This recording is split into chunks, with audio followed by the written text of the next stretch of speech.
አንቺ በመጀመሪያ ደረጃ ለምን ሰረቅሻት? ከሰረቅሻት ደግሞ አሁን ምን አስፈራሽ? ሌባ የሰው ነገር ተመልሶ ወደዛኛው ሰው እንደሚመለስ አታውቂም? እንደዚህ ፈርተሽ ተንጨርጭረሽ አልቅሰሽ ምን ብለሽ በደቂቃ ውስጥ ደግሞ አንቺ ራስሽ ለማኝዎች ማለት ነው።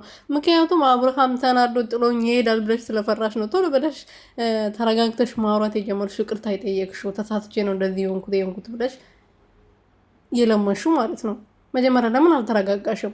ለማንኛውም ሰላም ሰላም ቤተሰብ እንዴት ናችሁ? ደህና ናቸው? ሁሉ ሰላም? እኔ በጣም ደህና ነኝ፣ እግዚአብሔር ይመስገን። በያላችሁ በሰላማችሁ ብዘት ይበልልኝ። እንግዲህ ሄርሜላ ትናንትና እንደዛ ካኪ ዘራፍ ሀገር እያያዝልኝ ለቀቅልኝ ብላ እንግዲህ በደቂቃ ውስጥ ገና ከደረጃ ሳትወርድ ይቅርታ ጠይቀው ተታቆረ ማለት ነው። ራሱ አጥፍቷል ብላ ስጮህ ነበረ። በራሷ ደግሞ ይቅርታ ጠይቀው እንደተለመደው እግሩ ስር ተደፍታ ይቅርታ ጠይቀው ተታርቋል ማለት ነው። አብርሃም ደግሞ እንግዲህ ዛሬ ደግሞ እየሸተተው ነው። ጭራሽ ላዩ ላይ ተኝቶ እየሸተተ ነው። ያው እንትን ምንድን ነው የማወራው አለበቃውም መሰለኝ። በደንብ እየሰጣቸው አይደለም መሰለኝ። እና ሰሞኑን ያው እርጉዝ ነኝ ምናምን ትላለለ። እርጉዝ ሴቶች ደግሞ የሆነ እንትናቸው ይቀያየራል ባህሪያቸው ምናምን ማለት ነው። ከዛ ጋር ተገናኝቶ ያው እያስቀመጠቸው አይደለም መሰለኝ። እግሯ ላይ ጉልበቷ ላይ ተደፍቶ ሲያሸተው ነበረ ቤተሰቦቼ።